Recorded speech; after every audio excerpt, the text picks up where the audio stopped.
working. That's off. Okay.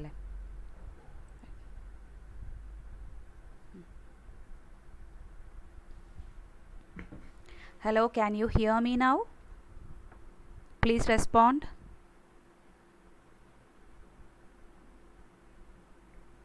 Hello, can you hear me now?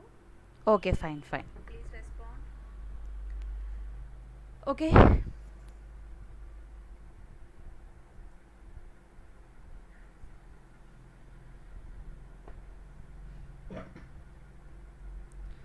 Okay, it's only a technical issue. Okay, fine. We can start the class.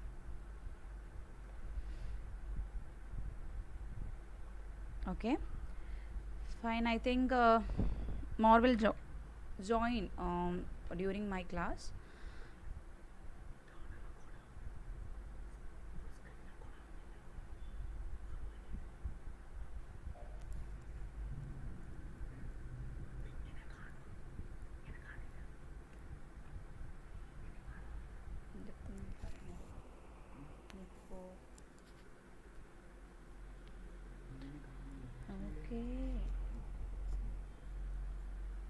Okay, we can start the class. Before going to the session, um, this chapter belongs to the section of autobiographies.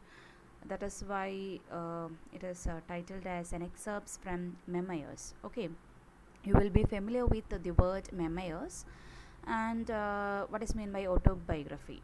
Both are synonymous words or synonymous kind of that is writing, but it has its own that is distinctiveness. Okay, so we are in this session, in the live class, we are going to have an introduction of that is the autobiography, and what is mean by memoir, and what is the difference between a memoir and an autobiography, and why Pablo Neruda's memoir is so much important for that is literature, and obviously we are going to discuss the that is the career of Pablo Neruda. Okay, so let's start moving to the introduction.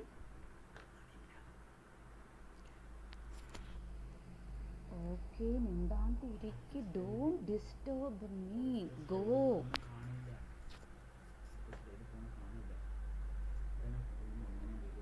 അപ്പം നിനക്കിത് അറിയില്ലായിരുന്നു, നീ എനിക്ക് ചെയ്തു തന്ന പണിയല്ലേ ഇപ്പം അത്.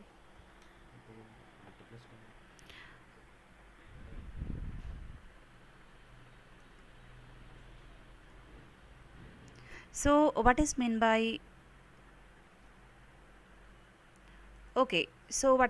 by autobiography? You have to discuss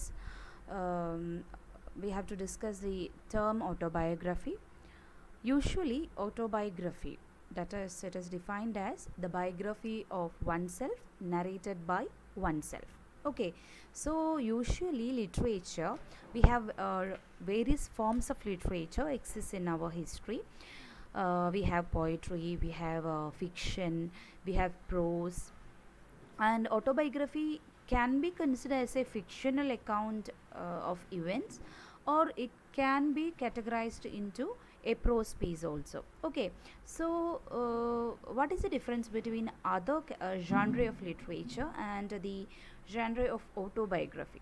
Autobiography, that is, in autobiography, the story, that is story of a person, is narrated by that person himself or herself.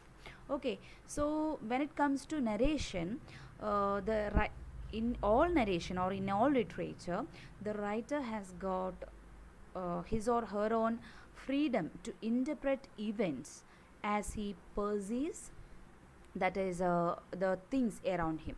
അപ്പോൾ നമ്മൾ യൂഷ്വലി കേട്ടിട്ടുണ്ടാവില്ലേ, ഇപ്പോൾ റൈറ്റേഴ്സ് എങ്ങനെയാണ് ഓരോ ലിറ്റററി വർക്കും എഴുതുന്നതെന്നുള്ളത് അല്ലേ. ഓക്കെ, അപ്പോൾ അതിലെന്ന് പറഞ്ഞു കഴിഞ്ഞാൽ അവരുടെ ചുറ്റുമുള്ള കാര്യങ്ങൾ, ദാറ്റ് ഈസ് അത് ഇവൻറ്റ്സ് ദേ പെർസീവ്, നമ്മളെങ്ങനെയാണ് കാണുന്നത് അതിനെന്ത് ചെയ്യും, അവരെടുത്തിട്ട് അവരുടേതായിട്ടുള്ള ഇമാജിനേഷനും കൂടെ കൂടിക്കലർത്തിയിട്ട് എന്ത് ചെയ്യും, അവരുടേതായിട്ടുള്ള ഒരു പോയിട്രി ഫോമെന്നോ അല്ലെങ്കിൽ പ്രോസ് ഫോമിലേക്കോ എന്ത് ചെയ്യും, കൺവേർട്ട് ചെയ്യും. അപ്പോൾ നാച്ചുറലി എന്താണ് ആ ഒരു റൈറ്റിംഗ് പ്രോസസ്സ് എന്ന് പറയുന്നത്? He or she will add his or her own imagination. ആ ഒരു പ്രോസസ്സാണ് ആ ഒരു ഇവൻറ്റിനെ, ആ ഒരു inspiring ഇവൻറ്റിനെ എന്താക്കുന്നത്, സ്പെഷ്യലാക്കുന്നത്. But for autobiography, that is, it is actually narrated by that person himself who actually experienced that event. ഇപ്പോൾ ഞാനൊരു കാര്യം കേട്ട്, ഞാനൊരു കാര്യം മനസ്സിലാക്കി, അല്ലെങ്കിൽ എൻ്റെ ലൈഫിൽ സംഭവിച്ചൊരു കാര്യം ഞാൻ തന്നെ പറയുന്ന സമയത്ത് it is the core reality. വേറൊരാൾ പറയുമ്പോൾ അതിൽ കുറേ കഥകളൊക്കെ ചേർന്ന് വരും. പക്ഷേ ഇതെന്താണ്, വളരെ കൃത്യമായിട്ട് എന്തായിരിക്കും, അയാളുടെ തന്നെ കറക്റ്റായിട്ടുള്ള ഇമാജിനേഷൻ ആയിരിക്കും, അല്ലെങ്കിൽ കറക്റ്റായിട്ടുള്ള ആ ഒരു ഇവൻറ്റ് റിപ്പോർട്ടിംഗ് ആയിരിക്കും. അപ്പോൾ അതെന്ന് പറയുന്നത് it will convert with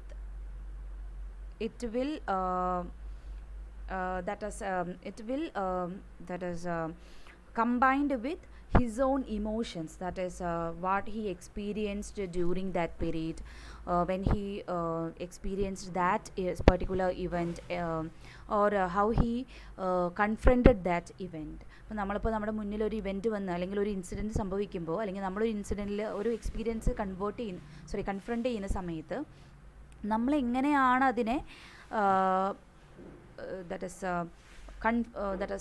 confront ചെയ്തത്, എങ്ങനെ നമ്മളതിനെങ്ങനെ നേരിട്ടു, അത് വലിയ ഇമ്പോർട്ടൻ്റ് ആയിട്ടുള്ളൊരു കാര്യമാണ് അല്ലേ.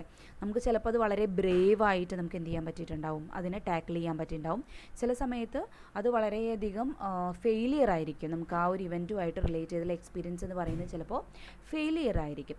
സോ അപ്പോൾ അങ്ങനെയുള്ള കാര്യങ്ങളെല്ലാം എന്താണ്, ആ റൈറ്റർ തന്നെ നമ്മൾക്ക് നെറേറ്റ് ചെയ്ത് തരാണ്. So it will have that kind of intensity of emotion.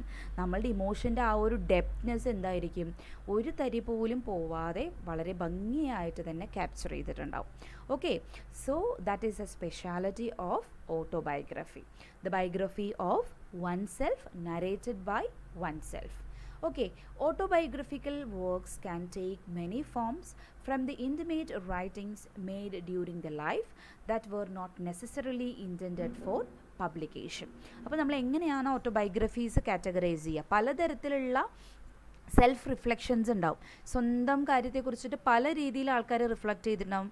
Through speech അവരെന്ത് ചെയ്തിട്ടുണ്ടാവും, അവരുടെ എക്സ്പീരിയൻസ് പറഞ്ഞിട്ടുണ്ടാവും. ചിലപ്പോൾ നമ്മളുടെ എക്സ്പീരിയൻസ് നമ്മുടെ ഫ്രണ്ട്സിന് ലെറ്റേഴ്സായിട്ട് അയച്ചിട്ടുണ്ടാവും ഇല്ലേ. നമ്മളൊക്കെ ഫ്രണ്ട്സിനൊക്കെ മെസ്സേജസ് ആയിട്ട്, ഇപ്പോൾ ഒക്കെ മെസ്സേജസ് ആണല്ലോ, മെസ്സേജസ് ആയിട്ട് എനിക്ക് ഇങ്ങനെയൊക്കെ സംഭവിച്ചു എന്നൊക്കെ പറഞ്ഞ് നമ്മൾ എന്ത് ചെയ്യും, ഈ പറയുന്ന പോലെ ഇൻഫോർമലായിട്ട് നമ്മൾ മെസ്സേജ് കമ്മ്യൂണിക്കേറ്റ് ചെയ്തിട്ടുണ്ടാവും. പിന്നെ അതുപോലെ തന്നെ നമ്മൾ ചില ആൾക്കാർക്കൊക്കെ ഡയറീസ് എഴുതുന്ന ശീലം ഉണ്ടാവും അല്ലേ. അപ്പോൾ ആ ഡയറീസ് എഴുതുന്ന ശീലമുള്ളവരെന്ത് ചെയ്യും, ഡയറീസ് എഴുതിയിട്ട് ഈ പറഞ്ഞ പോലെയുള്ള കാര്യങ്ങൾ റിഫ്ലക്റ്റ് ചെയ്തിട്ടുണ്ട്. അപ്പോൾ എങ്ങനെയാണ് ഓട്ടോബയോഗ്രഫി നമുക്ക് ക്ലിയർ കട്ടായിട്ട് ഡിഫൈൻ ചെയ്യാൻ പറ്റുക? ഓക്കെ, അപ്പോൾ അതിന് പറയുന്നത് ഒരു ക്ലിയർ കട്ട് ഡെഫിനേഷൻ പറയാൻ കഴിയില്ല. That it can be categorized into many forms, from the intimate writings made during life that were not necessarily intended for publication to a formal book length autobiography. അപ്പോൾ നമ്മൾ ആദ്യകാലത്തൊക്കെ നമ്മളിങ്ങനെ just നമുക്ക് തോന്നുന്ന കാര്യങ്ങളൊക്കെ ഡയറിയിൽ കുറിച്ചിട്ടോ അല്ലെങ്കിൽ എന്താ പറയുക ലെറ്റേഴ്സിലൂടെയോ, അല്ലെങ്കിൽ നിങ്ങളൊക്കെ ഈ മാഗസിൻസിലൊക്കെ സ്വന്തം എക്സ്പീരിയൻസൊക്കെ പല റിഫ്ലക്ഷൻസായിട്ട് പബ്ലിഷ് ചെയ്യാറില്ലേ. ഇപ്പോൾ കവിതയായിട്ടും ചെറിയ റൈറ്റപ്പൊക്കെ ആയിട്ട് നിങ്ങളുടെ തന്നെ കോളേജ് മാഗസിൻസിലൊക്കെ കൊണ്ടുവരാറില്ലേ. അപ്പോൾ അതൊക്കെ പറഞ്ഞു കഴിഞ്ഞാൽ വളരെ ഇൻഫോർമലാണ്, അങ്ങനെ ഭയങ്കര ഫോർമലായിട്ടുള്ള പബ്ലിക്കേഷൻസ് ഒന്നുമല്ല. അത് മാത്രമല്ല, നിങ്ങൾ ഒരിക്കലും ഇത് പബ്ലിഷ് ചെയ്യണമെന്ന് പറഞ്ഞിട്ട് എഴുതുന്നതുമല്ല. അങ്ങനെ നമ്മൾ ഒരിക്കലും നമ്മുടെ ഒരു പേഴ്സണൽ എക്സ്പീരിയൻസ് എന്ത് ചെയ്യില്ല, എഴുതി വെക്കില്ല. അപ്പോൾ അവിടെ നിന്ന് തുടങ്ങിയിട്ട് to a formal book length autobiography. ഇപ്പോൾ നിങ്ങൾ കണ്ടിട്ടില്ലേ വലിയ വലിയ ആൾക്കാർ, ഇപ്പോൾ ക്രിക്കറ്റേഴ്സും അതുപോലെ തന്നെ എന്താ പറയുക ഫിലിം സ്റ്റാർസും അങ്ങനെ ഭയങ്കര സെലിബ്രിറ്റി ആയിട്ടുള്ള ആൾക്കാർ, പൊളിറ്റീഷ്യൻസൊക്കെ എന്ത് ചെയ്യും, കുറേ കാലം കഴിയുമ്പോൾ അവരുടെ ലൈഫിനെ കുറിച്ച് അവർ കുറേ കാലം ഇരുന്ന് ആലോചിച്ച് ഒരു ബുക്ക് ലെങ്ത്തിൽ തന്നെ, ഒരു ബുക്കായിട്ട് തന്നെ എന്ത് ചെയ്യും, ഓട്ടോബയോഗ്രഫി പ്രൊഡ്യൂസ് ചെയ്യും. അതൊരു ഫോർമലായിട്ടുള്ള ബുക്കാണ്, ഓട്ടോബയോഗ്രഫിയുടെ ഫോമാണ്. അത് മാത്രമല്ല അവർ ഉദ്ദേശിക്കുന്നത് ഇത് പബ്ലിഷ് ചെയ്ത് കിട്ടണം. പബ്ലിഷറോ ഏതെങ്കിലും ഒരു പബ്ലിഷിംഗ് ഏജൻസിയിലൂടെ പബ്ലിഷ് ചെയ്ത് കിട്ടണം എന്നാണ് വിചാരിക്കുന്നത് അല്ലേ. അപ്പോൾ അങ്ങനെ ആകുമ്പോൾ ആ ഒരു ഫോം എന്ന് പറയുന്നത് വളരെ ഫോമലും, അതേസമയം യൂഷ്വൽ ഓട്ടോബയോഗ്രഫി എന്ന് പറയുന്നത് എന്താണ്, അല്ലെങ്കിൽ ഇൻഫോർമലായിട്ട് ഓട്ടോബയോഗ്രഫി എന്ന് പറയുന്നത് എന്താണ്? It is forms like letters, diaries, journals, memoirs and reminiscences. Reminiscences എന്ന് പറഞ്ഞു കഴിഞ്ഞാൽ അവിടെ ഇവിടെയൊക്കെ എന്തെങ്കിലുമൊക്കെ ആയിട്ട് ബിറ്റ്സ് ആൻഡ് പീസസ് ആയിട്ട് കുറിച്ചിടുന്നതാണ്. Okay, then we have to be very careful while discussing the autobiography, because when it comes to that is autobiographical forms, how can we define or how can we differentiate between that is the real form of autobiography and a subsidiary form of autobiography which is known as that is our memoirs. അപ്പോൾ നമ്മളിപ്പോൾ പഠിക്കാൻ പോകുന്നത് ശരിക്കും ഒരു memoir എന്നുള്ളതിൻ്റെ title തന്നെ അങ്ങനെ അറിയാമല്ലോ അല്ലേ, എക്സെപ്റ്റ്സ് ഫ്രം മെമ്മയേഴ്സ് എന്നാണ്. അപ്പോൾ മെമ്മയേഴ്സ് എന്ന് പറഞ്ഞു കഴിഞ്ഞാൽ എന്തായിരിക്കും ഈ മെമ്മയേഴ്സ് എന്ന് പറയുന്നത്? എങ്ങനെയാണ് നമ്മൾ മെമ്മയേഴ്സിനെ മലയാളത്തിൽ പറയാറുള്ളത്? ഏത് ടേം യൂസ് ചെയ്തിട്ടാണ് നമ്മൾ പറയാറുള്ളത്? നമ്മൾ കേട്ടിട്ടില്ലേ, ഓർമ്മക്കുറിപ്പ് എന്നൊക്കെ പറയൂലേ അല്ലേ? അത് നമ്മൾ വേറൊരാളെക്കുറിച്ച് എഴുതുന്നത് വേറെയാണ്, അതും മെമ്മയറിൽ തന്നെ പെടും. പക്ഷേ അതൊരു ഓട്ടോബയോഗ്രഫിക്കലായിട്ടുള്ള മെമ്മയർ അല്ല. അതേസമയം എന്താണ്, ബയോഗ്രഫിക്കലാണ്. അതേസമയം നമ്മൾ തന്നെ നമ്മളെക്കുറിച്ചിട്ട് അല്ലെങ്കിൽ നമ്മുടെ ലൈഫിലുണ്ടായ കാര്യങ്ങളെക്കുറിച്ചിട്ട് ജസ്റ്റ് ഇങ്ങനെ ഒരു കുറിപ്പ്, ഒരു ആർട്ടിക്കിൾ പോലെ എഴുതി അല്ലെങ്കിൽ ഒരു എസ്സേ ഫോമിൽ എഴുതുകയാണെങ്കിൽ ദാറ്റ് ഇസ് നോൺ ആസ് മെമ്മയേഴ്സ്. അപ്പോൾ അതേസമയം മെമ്മയേഴ്സ് തന്നെ നോവൽ ഫോമിലുള്ള മെമ്മയേഴ്സ് ഉണ്ട്, that is in the form of fiction ഉണ്ട്. നമുക്കറിയാം നമ്മളുടെ like what is her name, a recent activist what is her name, വളരെ ഫേമസ് ആയിട്ടുള്ളൊരു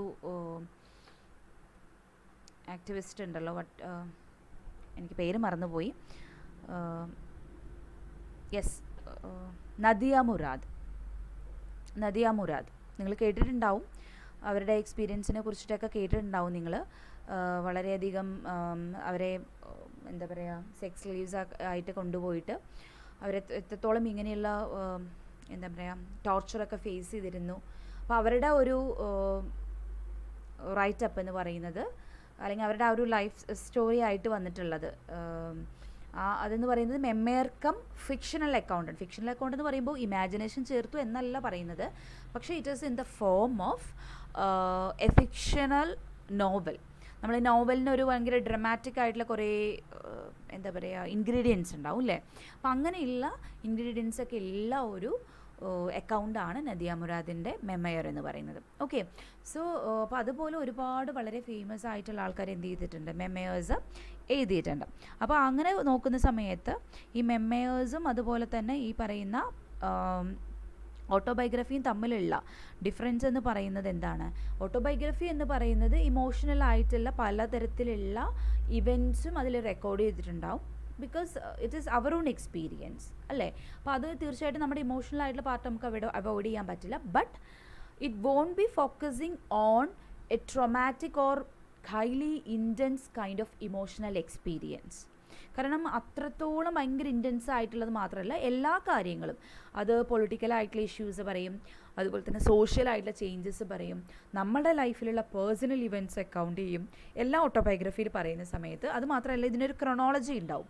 അതായത് വളരെ ചൈൽഡ്ഹുഡ് ഡേയ്സ് മുതൽ അവരിപ്പോൾ എന്നാണോ ഓട്ടോബയോഗ്രഫി എഴുതുന്നത് അതുവരെയുള്ള എക്സ്പീരിയൻസ് അവർ എഴുതും. അതുപോലെ തന്നെ ഫ്യൂച്ചറിൽ അവർ കാണുന്ന കാര്യങ്ങളെക്കുറിച്ചിട്ടും അവരെന്ത് ചെയ്യും, അവർ കമൻറ്റ് ചെയ്യും. പക്ഷേ മെമ്മയർ എന്ന് പറഞ്ഞു കഴിഞ്ഞാൽ മോസ്റ്റ്ലി ബിറ്റ്സ് ആൻഡ് പീസസ് ആയിട്ട് നമുക്ക് ഫീൽ ചെയ്യുക. കുറേ ഇവൻറ്റ്സ് എല്ലാം കൂടെ കോർത്തിണക്കിയിട്ട് ഒരു ഫോമിലാക്കിയിട്ടുണ്ടാവും. It not in a form of linear narration, വളരെ ഒരു ഇവൻറ്റ് കഴിഞ്ഞ് കറക്റ്റ് അടുത്ത ഡേറ്റിൻ്റെ ഇവൻ്റ് അടുത്ത പേജിൽ പറയുക, അങ്ങനത്തെയൊന്നുമല്ല. It will combine bits and pieces of emotional intense moments within one's life. Okay, so അപ്പോൾ അതുകൊണ്ട് തന്നെ മെമ്മയേഴ്സ് എന്ന് പറയുന്നത് are best examples of individual reflections. വളരെയധികം നമുക്ക് ആൾക്കാരുടെ ഉള്ളിൽ നിന്നുള്ള കാര്യങ്ങൾ വളരെ ഭംഗിയായിട്ട് റിഫ്ലക്റ്റ് ചെയ്യാൻ പറ്റുന്നൊരു മെത്തേഡ് മെമ്മയേഴ്സ് തന്നെയാണ്. Okay, Okay. As an autobiography, a memoir is a narrative that reveals experiences within the author's lifetime, but there are obvious and practical differences between these two similar genres. In essence, an autobiography is a chronological telling of one's experience, which should include phases such as childhood, adolescence, um, adulthood, etc., while a memoir provides a much more specific timeline and a much more intimate relationship to the writer's own memories, feelings and emotions. അപ്പോൾ ഈ definitions തന്നെ നമുക്ക് മനസ്സിലാക്കാൻ പറ്റും what is the difference between autobiography and memoir. ഞാൻ നേരത്തെ പറഞ്ഞു autobiography കൃത്യമായിട്ട് chronological recording of wands life എന്ന് പറയാം. അതേസമയം മെമ്മയർ എന്ന് പറഞ്ഞു കഴിഞ്ഞാൽ it is more focused upon emotional experiences. അത് ചിലപ്പോൾ നമ്മളിപ്പോൾ അഡൽഹുഡിലെ ഒരു എക്സ്പീരിയൻസ് പറയുമ്പോഴായിരിക്കും ചൈൽഡ്ഹുഡ് ഡേയ്സിൽ വേറൊരു കാര്യം ഇതുമായിട്ട് സിമിലാരിറ്റി ഉള്ളത് ഉണ്ടാവുക. അപ്പോൾ എന്ത് ചെയ്യും, അങ്ങോട്ട് പോകും. അപ്പോൾ നരേഷൻ ഒരിക്കലും ലീനിയർ മോഡ് ആയിക്കൊള്ളുന്നില്ല. അത് മാത്രമല്ല ഹൈലി ഫ്രാഗ്മെൻറ്റഡ് ആയിരിക്കും, ഇങ്ങനെ ബിറ്റ്സ് ആൻഡ് പീസസ് ആയിരിക്കും. ഇപ്പോൾ നമ്മൾ തന്നെ നമ്മുടെ ഓർമ്മകൾ എടുത്ത് നോക്കുമ്പോൾ അതിന് വല്ല കണക്ഷനും ഉണ്ടോ? അതെന്തായിരിക്കും, പല രീതിയിൽ ഇങ്ങനെ മുറിഞ്ഞ് അവിടെ ഇവിടെയൊക്കെ കിടക്കുന്നുണ്ടാവും അല്ലേ. നമുക്കൊരിക്കലും പറയാൻ കഴിയില്ല വളരെ ക്ലിയർ കട്ടായിട്ടുള്ള ഒരു എന്താ പറയുക ക്രൊണോളജിക്കൽ ഓർഡറിൽ നമുക്ക് ഇതിനെ എന്ത് ചെയ്യാൻ പറ്റുമെന്ന് പറയാൻ പറ്റില്ല. ഈ പറയുന്ന പോലെ ലൈക്ക് വളരെ ക്ലിയർ കട്ടായിട്ട് ഇതിനെ നമുക്കിങ്ങനെ ഒരു ഡേറ്റ് കഴിഞ്ഞതും അടുത്ത ഡേറ്റിലെ കാര്യം പറയുന്നൊന്നും പറയാൻ പറ്റില്ല. നമ്മൾ ഓർക്കുന്ന കാര്യങ്ങൾ അങ്ങനെയാണോ?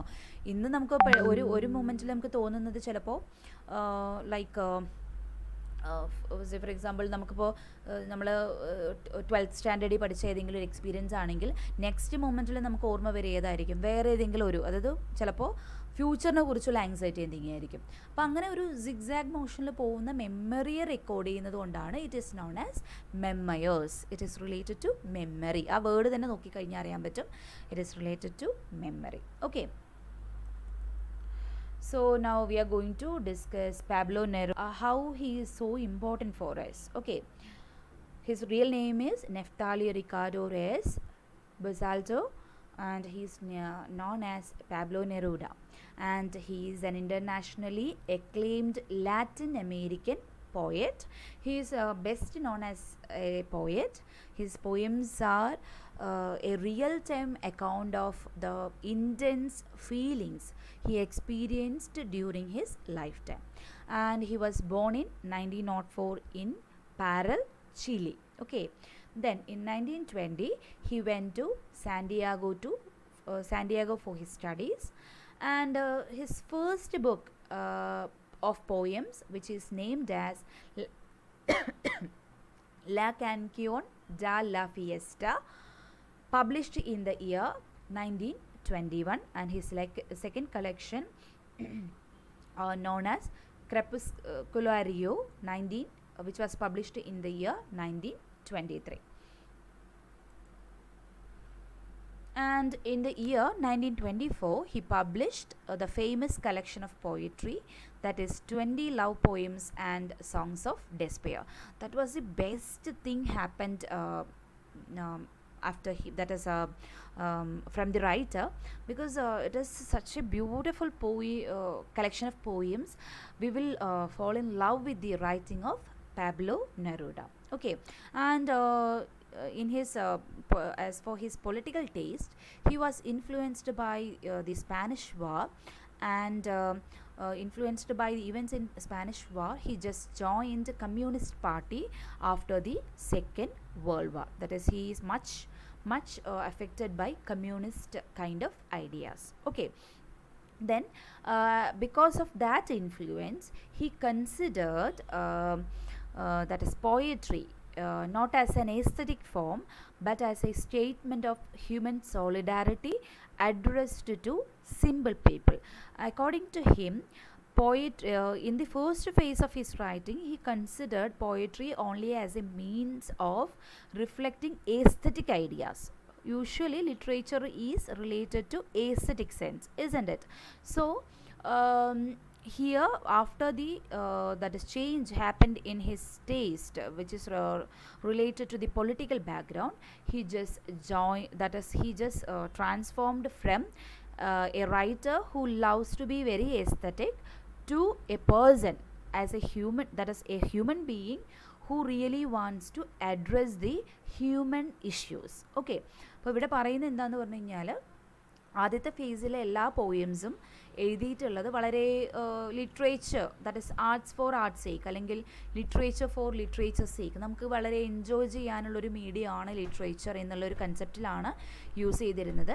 But in second phase, because of the influence of the Communist Party, that is he started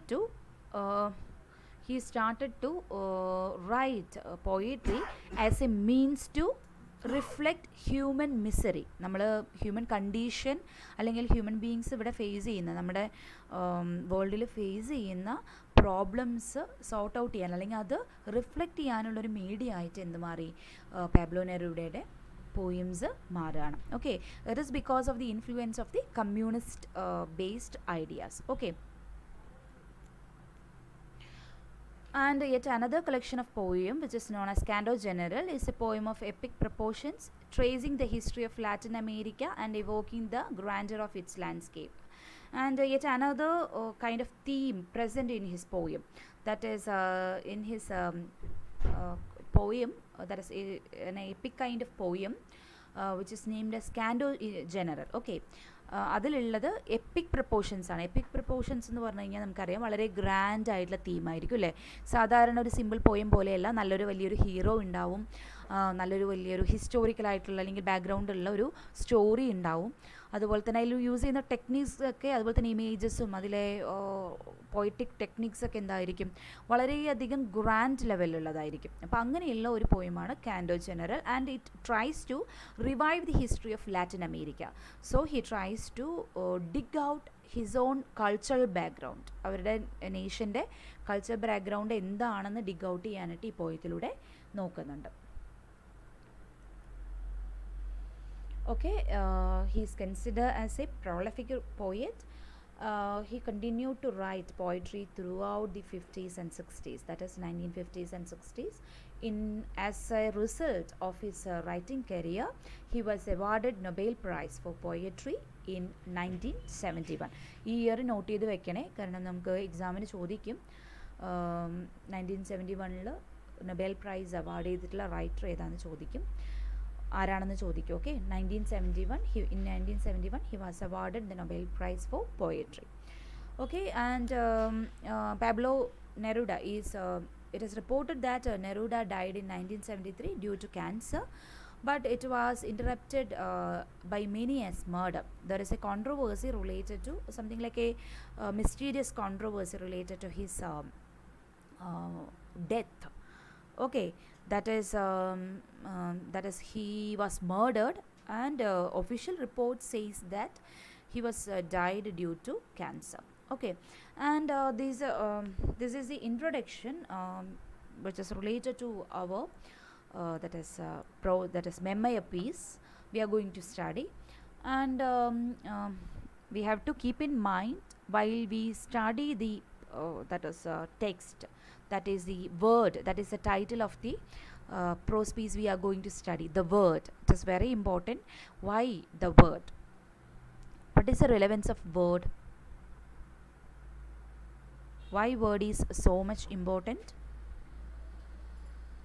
especially for a writer?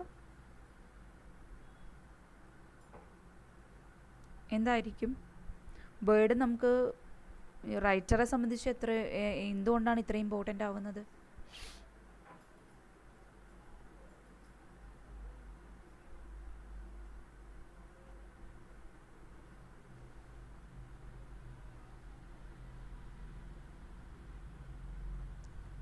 Okay, I'm waiting for your reply.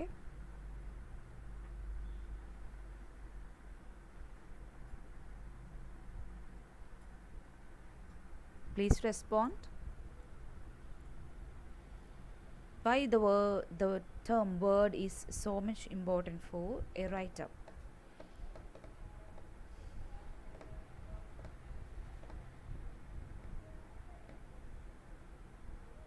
I think you can hear me.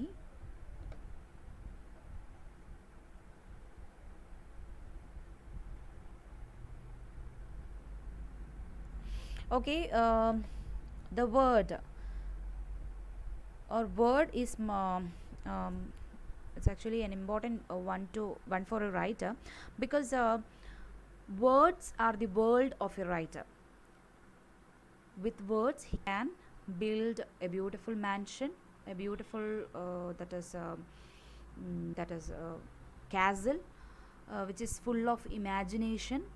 The words will bring us different experience to reflect the inner thoughts, the real inner thoughts of a person. So as for Pablo Neruda, yes, of course, it is writing is a grouping of words.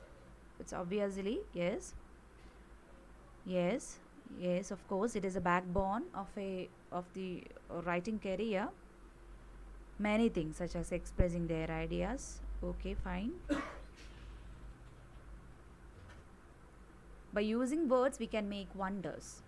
We can transform one person to one person from one mood to another. We can make them weep, make them rage, make them laugh. So words, the term word has its own power, and in the memoir we are going to discuss what is the real power of a word, where when it comes to the profession, or when it comes to the career or a life of a writer. Okay, so I'm not taking the chapter today. I'm only intend to take the introduction. So I'm just winding up the session here, and in the next week we will have the discussion of the memoir, which is named as The Word by Pablo Neruda. Okay.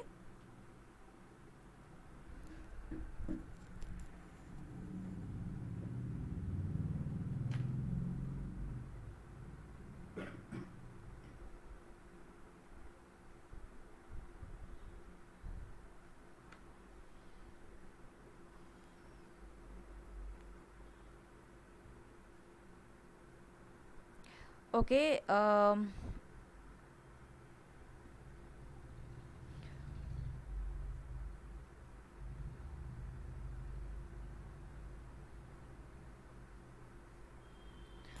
അതുപോലെ വേറൊരു കാര്യം കൂടെ പറയാം. നമുക്കിപ്പോൾ ലൈവായിട്ട് പറയാനായിട്ട് വേറൊരു മെത്തേഡൊന്നും ഇല്ലാത്തതുകൊണ്ടാണ്.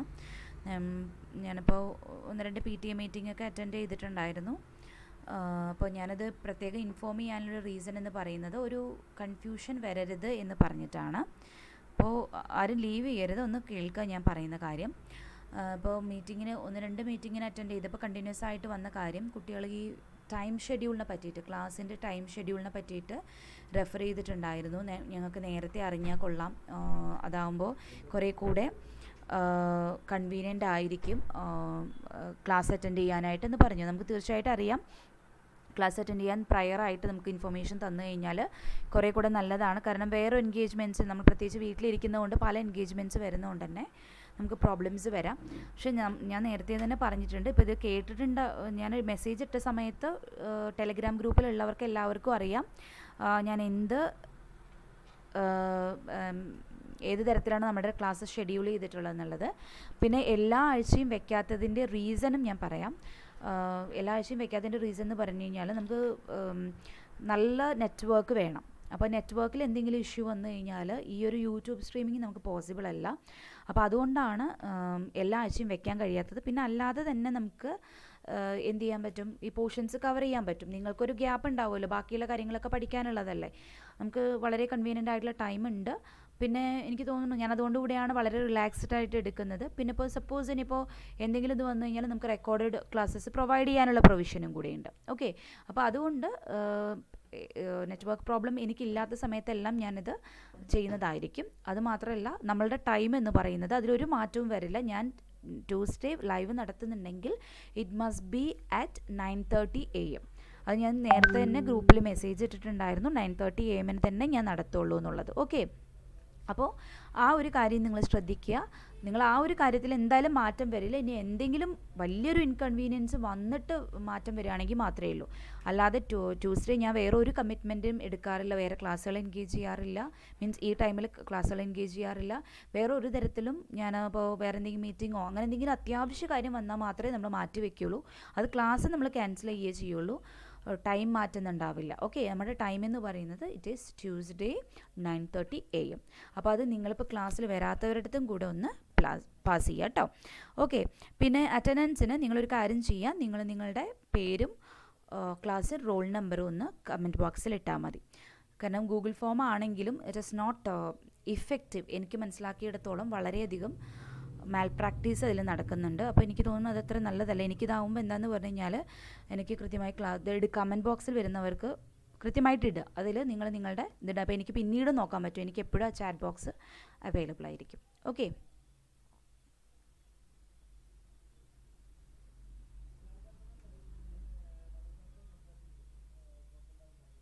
Okay, thank you. നിങ്ങൾ എന്തായാലും ഇട്ടിട്ട് ലീവ് ചെയ്യുക കേട്ടോ. ഞാനത് വരെ ഉണ്ടാവും.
you.